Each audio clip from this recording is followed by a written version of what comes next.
El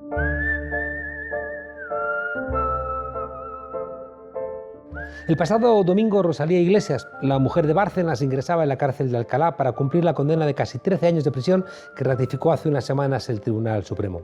La Audiencia Nacional ha aprobado que el Partido Popular tenía una caja B desde al menos el año 89, una estructura financiera y contable paralela a la oficial, que se nutrió de aportaciones de la trama corrupta. Hablará ahora Bárcenas. Hemos llegado hasta aquí, sin embargo, porque otra gente antes ha hablado. ¿Son los arrepentidos héroes o traidores? Es evidente que sin su colaboración, la mayor trama de corrupción de este país hubiera quedado oculta. ¿Les debemos los servicios prestados? Rajoy le pedía a Bárcenas que fuera fuerte. ¿Qué pedimos nosotros a la gente que denuncia a los corruptos? Esta noche vamos a preguntárselo a José Luis Peñas, exconcejal del Partido Popular de Majadahonda, quien grabó durante 2 años en secreto a Francisco Correa. Denunció la trama Gürtel, ayudó a desentrañar el sistema de las empresas de Francisco Correa. Se le reconocieron los servicios prestados, pero fue condenado a 4 años de cárcel por haber formado parte de la trama y haberse lucrado con ella. Y esta noche, ya digo, a José Luis Peñas, ¿cómo estás? Muy bien, encantado de estar aquí contigo. Oye, la gente que al final decide contar lo que sabe después de haber pertenecido a alguna trama corrupta, ¿son héroes o traidores? Bueno, yo creo que somos personas, ya me incluyo, que en un momento dado decidimos hacer lo que se tiene que hacer, ¿no? Posiblemente, no sé si se denominaría lo correcto, hacer lo correcto. Sin duda alguna, traidor, ¿a quién? A nadie. Héroes tampoco, no nos han pedido que vayamos más allá de lo estrictamente necesario. Te lo pregunto, José Luis, porque siempre en la lectura popular Sí. no hay como que parece que quien cuenta las cosas, ¡ay! ¿No? La cultura ese del chivato, pero por otro lado en otros países, Sí, correcto. es verdad que al revés, gente como Assange o como Snowden son héroes. Sí, es correctísimo lo que acabas de comentar. He hablado con muchísima gente de prensa y en países como Holanda, Centro Europa, Norte de Europa, denunciar es lo más normal del mundo. Si tú tienes que sacar el cubo de la basura a las 7 y lo sacas a las 8, el vecino te denuncia y es lo más normal del mundo. No te llaman chivato ni te llaman nada. Estamos más acostumbrados a querer a Luis Candelas que al policía, por ejemplo, posiblemente que le cogió, ¿no? ¿Cuál es el problema de base que tenemos ahora mismo en España? Que el sistema no nos tiene en cuenta. No hay entonces, la ley no hace diferencias entre nadie, ni traidores, ni valientes, ni héroes. Entonces, no es como en Estados Unidos, que todos hemos visto películas, aparte de que el sistema lo tiene, la protección de testigos. En Francia está la figura de los alertadores. Y bueno, la Unión Europea yo creo que se ha dado cuenta de este tema, de este problema, con una directiva que sacó el año pasado para defensa de los denunciantes, alertadores, whistleblowers, que yo creo que lo que pretende es que los Estados miembros de la Unión reciban esa directiva en su Código Penal. Porque a día de hoy no es que los fiscales hagan mal su trabajo o los jueces hagan mal su trabajo, sino que el sistema impide que se nos reconozca como algo distinto a héroes o a villanos o a merecedores de nada. Simplemente la complejidad de este tipo de delitos societarios, de corrupción, hace que si no cuentas con alguien de dentro sea casi imposible llegar al fondo de los asuntos. Claro, es que no sabríamos nada de la Gürtel, el Estado no habría recibido la cantidad de dinero que ha recibido, Bárcenas no estaría en la cárcel, ni el Partido Popular estaría señalado si tú no hubieras contado todo lo que habías contado. Sin embargo, déjame que demos un saltito y ahora entramos otra vez en esa historia, porque, claro, Bárcenas acaba de decir que si negocia favores, ¿no?, procesales más que procesales, penales, ¿no?, para su mujer, pues está dispuesta a contar todo lo que sabe de la caja B, de la Gürtel. Sí, la ley, como se suele decir, la ley absoluta es absolutamente injusta, ¿no? Por eso hay mecanismos dentro del derecho penal y dentro del derecho penitenciario para que esa pena no sea tan excesiva como es en el papel, porque al final una ley no es más que tinta sobre papel. ¿Cuál es el problema que yo siempre he dicho de señor Bárcenas o de señor Correa? Es que esto lo tenían que haber hecho el primer día. Tanto en credibilidad como en aportar a la justicia culpables hubiera sido muchísimo más grande, ¿no? Yo entiendo que ver a tu ser querido entrando en cárcel tiene que ser lo más horroroso que hay en este mundo. Eso es evidente. Yo no sé hasta qué punto puede él ahora mismo aportar datos, pruebas, testimonios sobre determinados personajes. ¿No crees que pueda tirar de la manta, que haya cosas detrás? Hombre, la Kitchen le debió hacer mucho daño en ese sentido, ¿no? De tener una persona de tu confianza como era su chofer, que ayudó a los servicios del Estado a conseguir ocultar esas pruebas. Yo no sé si se habrá guardado algo. Yo entiendo, el señor Bárcenas, cuando yo estaba en el Partido Popular, era un gran referente, y no porque fuera ningún paniaguado, sino porque era una persona de mucho peso, porque era una persona, yo creo que inteligente y que sabía lo que se hacía. Yo espero que lo sepa, ¿no? Él, de todas maneras, creo que puede conseguir un buen trato. Sé que hay otros condenados que han conseguido tratos con la justicia, están colaborando y, de hecho, enseguida han llegado a un tercer grado, que es lo que te comentaba, que el propio derecho penal tiene elementos para que no sea tan excesivo, ¿no? Y puede ser que consiga un buen trato para su mujer, de lo cual yo me alegraría muchísimo, si a cambio hace lo que ha dicho, ¿no? Claro, pero tú que has conocido muy bien todo el proceso de la Gürtel, la trama de corrupción vinculada al Partido Popular, ¿qué crees que podría quedar por salir? Bueno, siempre he dicho que hay una especie de cortafuegos en Bárcenas, siendo como es una figura muy relevante y muy importante del Partido Popular, dentro de lo que es el organigrama, se quedó ahí la trama. Efectivamente ha pasado a vicepresidentes, pero en comunidades autónomas, ¿no? Presidente de comunidades autónomas. Bueno, lo que nos queda un poco por tirar de la manta es pues esas grandes cabezas dirigentes que tenía el Partido Popular en aquellos años, ¿no? Vicepresidentes y presidentes. Es decir, que podemos saber finalmente quién era M. Rajoy. Sí, además que es un rompecabezas sudoku al cual yo me enfrento todos los días sin poder resolver. M. Rajoy se me escapa a la comprensión de cualquier ciudadano. Hombre, me gustaría conocer realmente a todos y cada uno de los integrantes de esa fila que estaba en la planta de Bárcenas esperando en la puerta de su despacho a recoger ese sobre rellenito de dinero calentito que se llevaban todos los meses. Toda esa fila me gustaría conocer. Yo, como profesor de ciencia política, te puedo asegurar que es mentira que los dirigentes no sepan cómo funcionan económicamente sus partidos. Corroboro tus palabras. Puede ser que no estén al detalle del euro, al detalle de la peseta. Que un dirigente de un partido político, ya no solamente en la cúpula, sino en un intermedio, en un espacio intermedio de poder, que no sepa que llegan comisiones ingentes, pues si llegara una comisión un día así, dentro de un año otro, pues podría, pero que lleguen comisiones ingentes continuamente a un despacho de Génova y que no se entere, yo creo que casi le hace más culpable. Y yo no me creo que Esperanza Aguirre, que hasta decidía el color de la pintura de una obra que se inauguraba, no supiera que estaba rodeada de manzanas podridas. Sus ranas, ¿no? Ella hablaba de sus ranitas. Bueno, la rana madre todos sabemos quién es. ¿Quién es, la verdad? Es ella es la que ha criado todos esos renacuajos que luego han crecido, ¿no? Ella es la que ha propiciado ese fango primigenio inicial en la política madrileña, ¿no?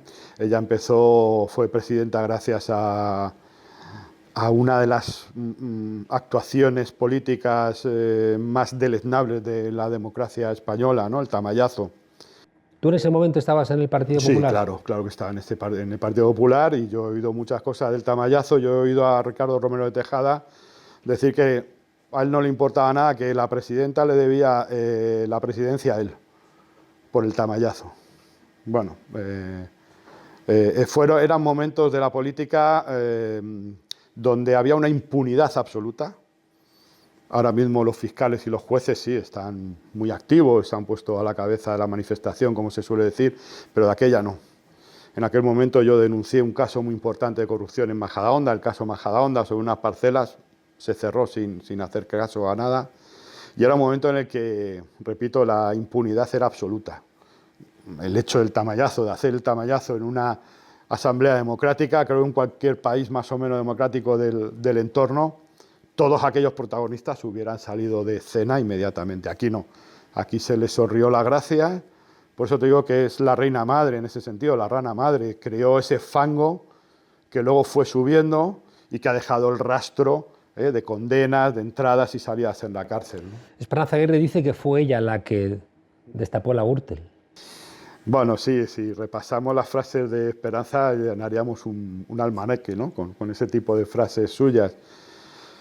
Ella me insultó en su día, me insultó, por medio de Villarejo se me espió también, ¿no? Con conocimiento al parecer de ella.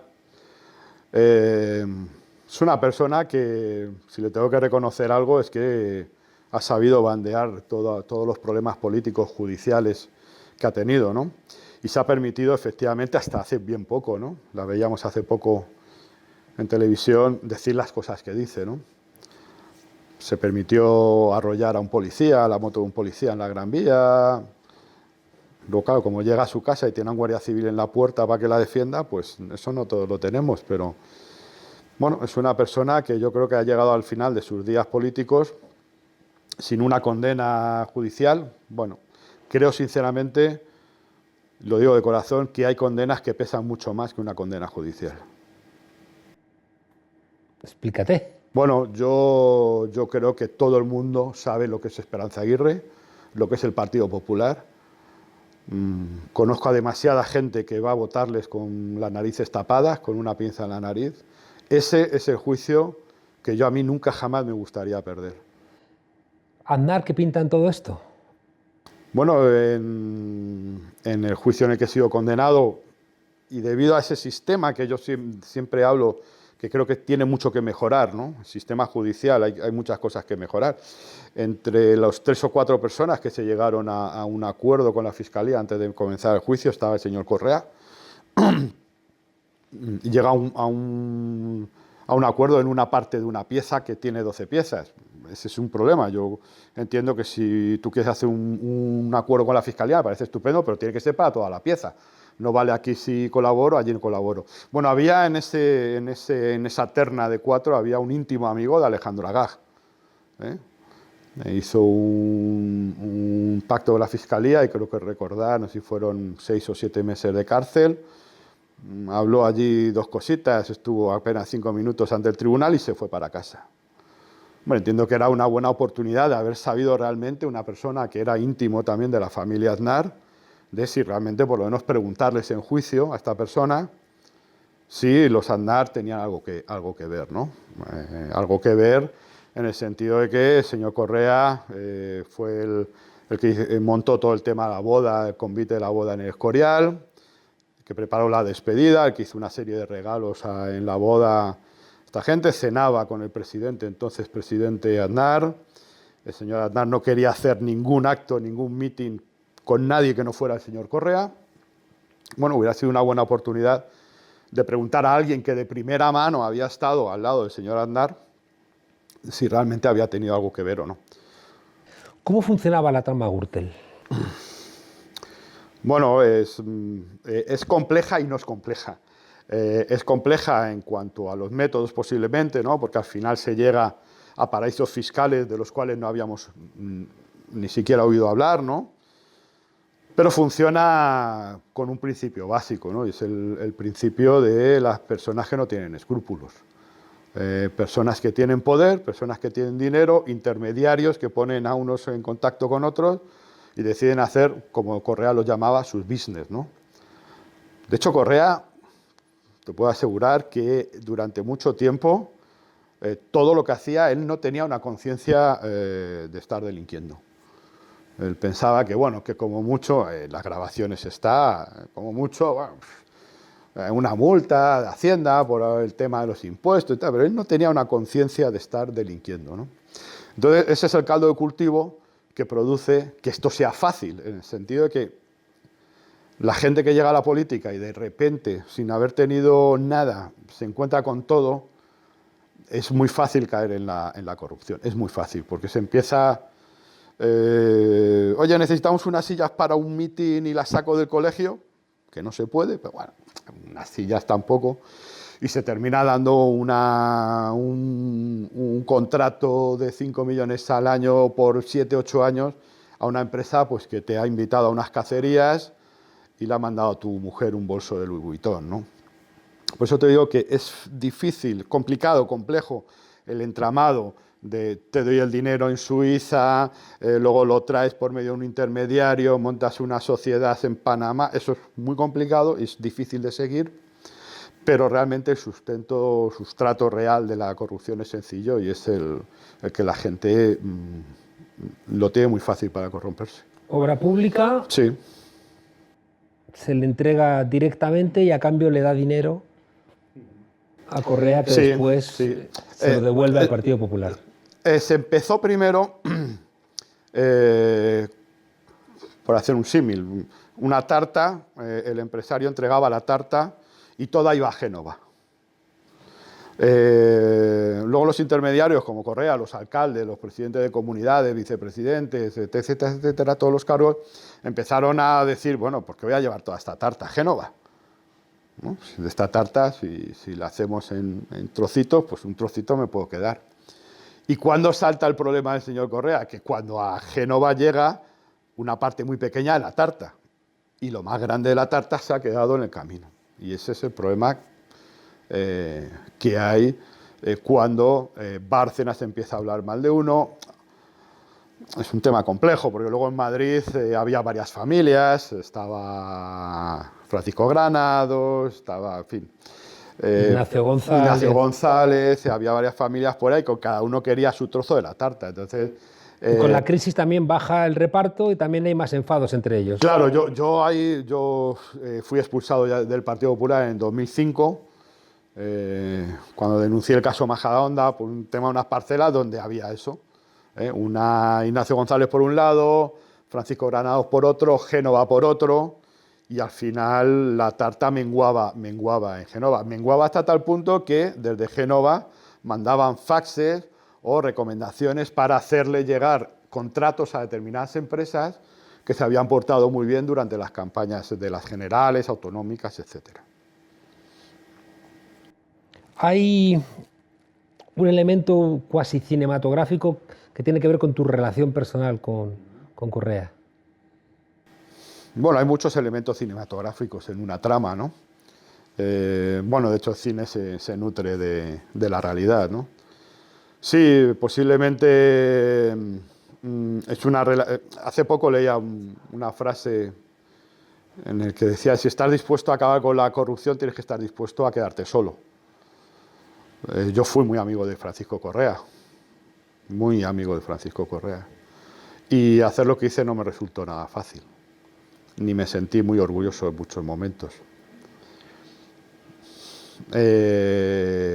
¿Te diste cuenta en algún momento de algo que hizo que dieras ese paso? Sí, cuando yo realmente pasé de la conciencia de que aquello era un buen grupo de amigos, un grupo de gente que se ayudaba unos a otros, que bueno, te podías hacer un favor u otro, a realmente estar en una trama delictiva, ¿no? No lo mismo una cosa que otra. Cuando yo oigo la frase a un concejal de Arganda del Rey, a Correa, que si no le da sus 300 millones, las parcelas no salen, las parcelas de Arganda del Rey, unas parcelas que luego resultaron un beneficio de más de 1.200 millones de euros. Lo digo por poner un poco en valor de lo que estamos hablando, ¿no? O sea, 1.200 millones de euros solamente por 2 parcelas en Arganda del Rey, ¿no?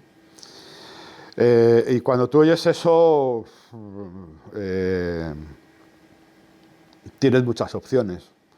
Tienes muchas opciones. Yo tenía muchas opciones en aquel momento. Yo podía haberme ido a mi puesto de trabajo y haber dejado a la trama que siguiera y siguiera. Podía haberme integrado del todo en la trama y haber sacado millones de euros. Las fiscales me acusaron en el juicio de haberme llevado 40.000 euros durante 7 años. Yo pensé que el tema teniendo concejalías como tuve en algunos momentos con 30 y 40 millones de euros de presupuestos, pero bueno. Cuando tú quieres hacer algo, repito, tienes que enfrentarte a las consecuencias. Mis consecuencias son duras, pero bueno, Aquella noche que oí eso, conté con la persona que quiero y que está a mi lado, con mi mujer, y me apoyó, me dijo lo tenía que hacer. Repito que no fueron 2 años fáciles ni sencillos. En algunas ocasiones, y creo que en las cintas está, le dije más de una ocasión a Francisco Correa que lo dejara, que él tenía ya dinero para varias generaciones, vete. Era cuando él empezaba a hacer negocios en Colombia, por ahí, deja España, si España no te va a dar nada más que disgustos.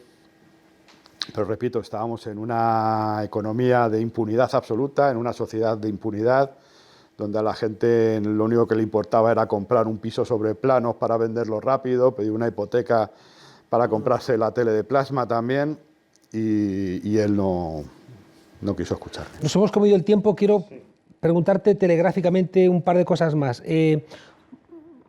¿Por qué empezaste a grabar en vez de ir a la policía?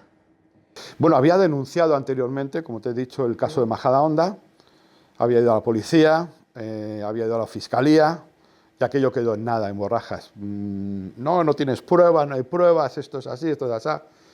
Bueno, tenía la oportunidad de estar un tiempo al lado de Correa, digo, bueno, pues vamos a llevarle las pruebas que tanto me pidieron, ¿no?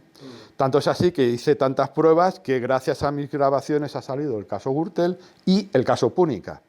El caso Púnica, la primera vez que se habla de Francisco Granados relacionado con un empresario es en una grabación que yo aporté a la policía. Oye, muchas empresas, ¿no? Principales constructoras del país. Muchísimas. En el IBEX del ladrillo que había en el año 2005, 2004, había como 14, 15 grandes empresas. De esas 8 o 9 han ido a la ruina total. Te estoy hablando de Hispánica, que fue la empresa que más kilómetros de AVE hizo. Te estoy hablando de Martín Fadesa. Te estoy hablando de grandísimas empresas, de DICO, DHO. Todas se han ido al garete, por así decirlo. Muchísimo dinero. ¿Sobrevive a todos estos procesos? Bueno, siempre hay gente, ya te digo, que sabe cómo estar. Yo la verdad es que creo que Florentino en Majadahonda no hizo nada en el tiempo en el que yo estuve. Bueno, no sé si conocerá algo, sabrá algo del tema, pero vamos, siempre hay gente que sobrevive a todos los terremotos. Quien ya era líder de Nuevas Generaciones en Madrid en 2005 era Pablo Casado. Sí, pero no tiene nada que ver con esto. Él luego se fue a Ávila, ya no quiso saber nada, ¿no? Bueno, me preguntaban el otro día el tema de la regeneración del partido. El problema del Partido Popular, para mí, y esto es una opinión mía, es que siga existiendo el Partido Popular, no las personas del Partido Popular. Sino el propio Partido Popular. El propio Partido Popular, porque por mucho menos hay partidos ilegalizados en este país. Entonces, lo que no entiendo ¿Tú no crees en la regeneración del Partido Popular? No, porque el propio Partido Popular no puede llevar en sí misma la palabra regeneración. Es un partido corrupto, condenado por corrupción, y que detrás de él siempre está lo que mueve la corrupción, que es el poder del dinero, las grandes empresas, los grandes fondos. José Luis, te condenaron por diferentes delitos, sumados todos, 4 años y unos cuantos meses. Ninguno de los delitos superaba los 2 años. Has pedido, ¿no?, que se revise esa sanción y has pedido un indulto. Sí, hemos pedido la suspensión de las penas. La Fiscalía tampoco ha pedido mi ingreso en prisión. Esperamos que el juez atienda nuestra demanda. Hemos pedido suspensión y hemos pedido también sustitución, que es otra opción que nos da el Código Penal. Y luego, aparte, hemos pedido el indulto, por lo que te he dicho antes. Yo creo que el sistema falla y debemos de tener mecanismos para que a las personas que han entregado a la justicia a cientos de criminales, decenas de miles de millones de euros, que le hemos ahorrado otros tantos, que hemos conocido lo que antes no se conocía. Cuando la gente oyó mis grabaciones, oyó lo que era la corrupción, que no era una cuestión de 4 amiguetes y de 4 cosas que se llevaban por aquí y por allá, sino que era una cuestión muy delicada para un país. Yo creo que si alguien merece un indulto, no soy yo, sino alguien que haya hecho lo que yo. Y creo que el gobierno tiene que pensar en que esa directiva europea se tiene que trasladar lo antes posible a nuestro Código Penal. ¿Para qué? Para que gente como yo diga, voy a denunciar sin miedo a ir a la cárcel, sin miedo a quedarse sin trabajo, sin miedo a perder su familia. creo que es una reflexión buena que le lanzo desde aquí al Gobierno. ¿Se ha posicionado algún partido político sobre tu indulto? Yo creo que a día de hoy no, porque el indulto está solicitado hace bien poco. Creo que apenas ha trascendido a la prensa. Creo que es la primera vez que hablo de que hemos pedido el indulto hoy contigo. Y a día de hoy, quien sí se posicionó a favor del indulto fue en el 2018, fue la Fiscalía. Cuando salió la sentencia de la Audiencia Nacional, en una vista que hubo para si iba gente a la cárcel preventivamente o no, la propia fiscal dijo en esa vista que solicitaría o apoyaría en su caso el indulto.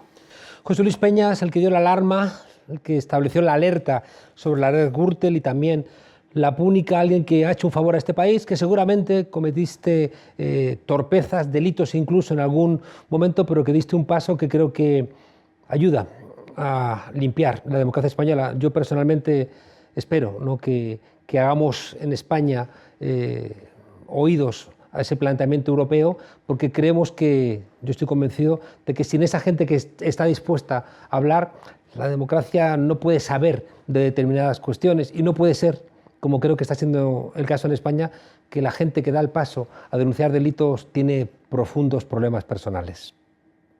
Me encantaría que esta reflexión llegara a donde tiene que llegar. Creo que es algo necesario por sanidad democrática y por sanidad económica muchas veces, y solo deseo que nuestros gobernantes den ese paso y en especial en lo que a mí concierne, pues que sepan entender que lo que hice creo que merece ese indulto sin duda alguna. Mucha suerte. Muchísimas gracias.